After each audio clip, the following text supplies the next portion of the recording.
let's cast on. So you do need your needles and your yarn, and let's get started. To do the long tail cast on, you need to know how much tail you're going to need for casting on the number of stitches, in this case 64. So I like to leave a little bit of a tail, maybe 1.5 inches or so, and then we're just going to wind the yarn 10 times around the needle.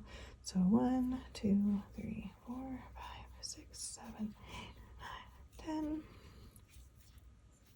And slide it back off, and this is approximately what we'll need for 10 stitches.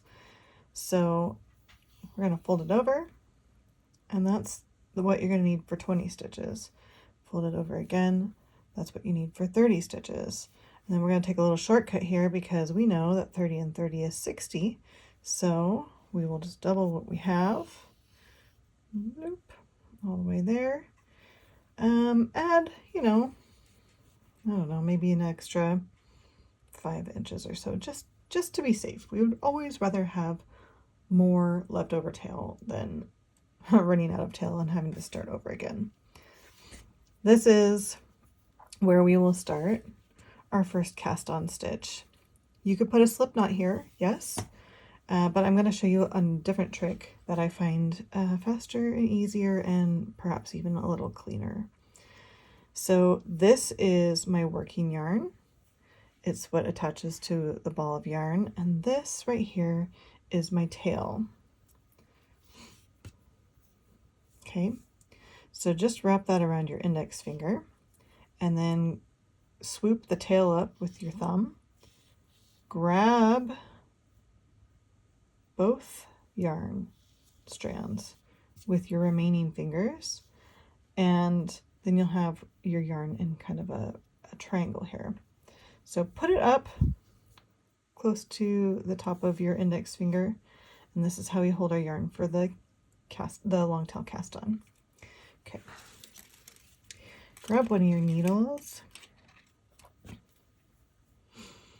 and turn your palm so it's facing down. We're just going to do this just for the very first cast on stitch.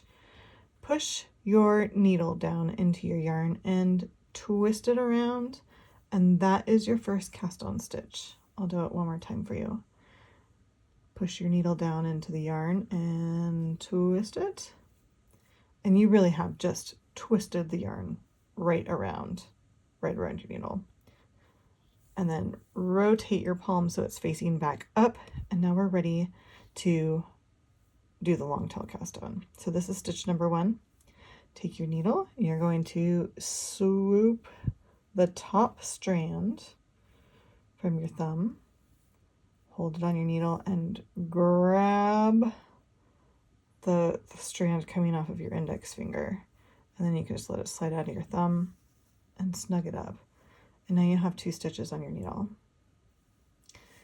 We're going to do that again. We're going to swoop up that top strand on your thumb, twist around, and grab the one on your index finger, pull it through, drop it off of your thumb, and tighten it up a little bit. A little note on tensioning these stitches. I have found I have wide calves, and if I do a super tight long tail cast on, it makes it very difficult for me to put my socks on and pull them all the way up. So I'm going to make mine a little looser than what I've started doing to show you. But if you know that you have, pretty average width calves, or even thin calves, then go ahead and make it nice and snug. But for me personally, I want to be able to wear these when I'm done. So I'm going to make my stitches a little bit looser.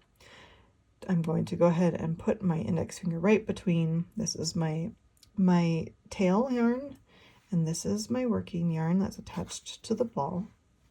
I'll put my index finger right through and swoop up the tail with my thumb, and I'm going to grab both loose strands with my remaining fingers. And then I have my yarn back in this little triangle shape. You might have to work with the tension on this a little bit. Every so often I will probably just let my yarn go and then reset myself up so that I have my tension how I like it.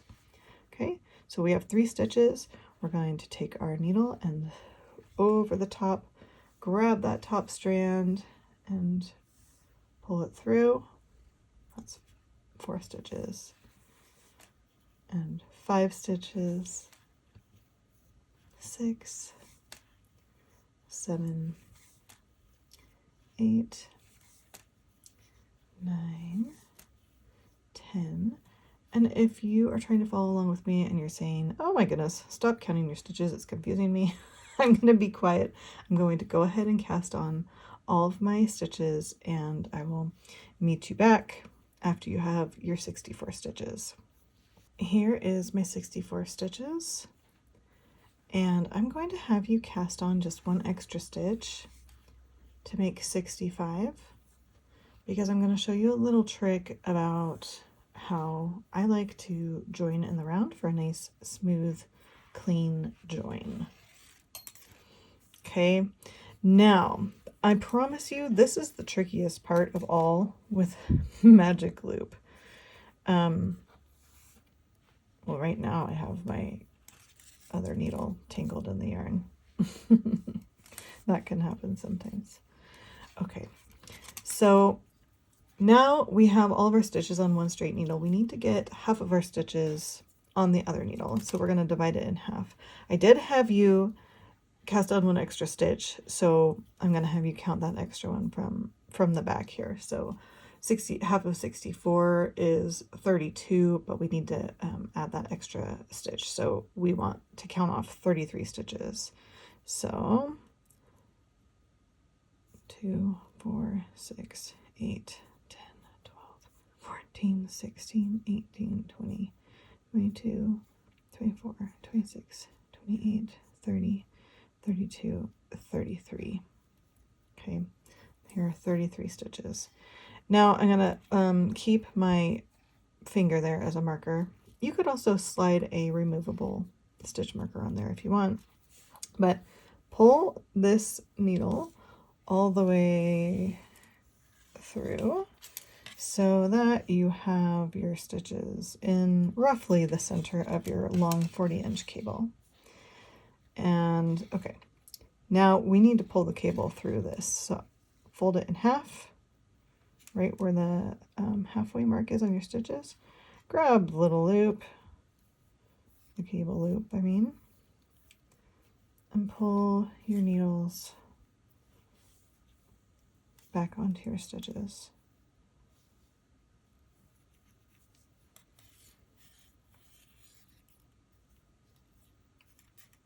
Okay, a word of warning.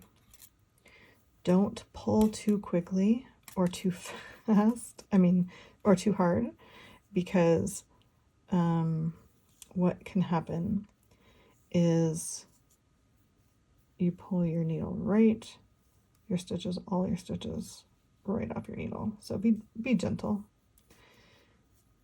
I'm talking from experience here. Okay. All right, so this was our last cast on stitch. We're just going to make sure your stitches aren't twisted, of course, just like anytime you work in the round. And we're going to turn our needles bloop over. So this right here was the very first cast on stitch, the one that we just kind of twisted around and looped. And what we're going to need to do is slide it onto this needle. So again, I promise you this is the hardest part of magic loop right here. And you don't even have to do it, you don't even have to join in the round like this, but this is just the way I like to do it. So pull this back needle loose so that your final stitches here are just on the cable. And what you're going to do is slip the first stitch purlwise onto your needle. Make sure you don't lose that second stitch, and then pull it all the way through so that it's now hanging out with the stitches in the back row. Okay. Now you're going to slide the needle back in.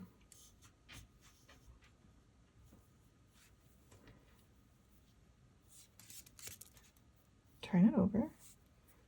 Okay, now this is where you have your extra stitch, and pull this one through so it's loose. So now you have those other stitches that you just had on your needle in the back, and then take that stitch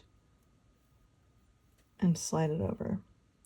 This was the last cast on stitch, which is why it's so super loose. Just grab the working yarn and snug it up. Okay, now you have 32 stitches on this side, and you have 32 stitches on this side, and you are ready to begin your knit to purl to ribbing.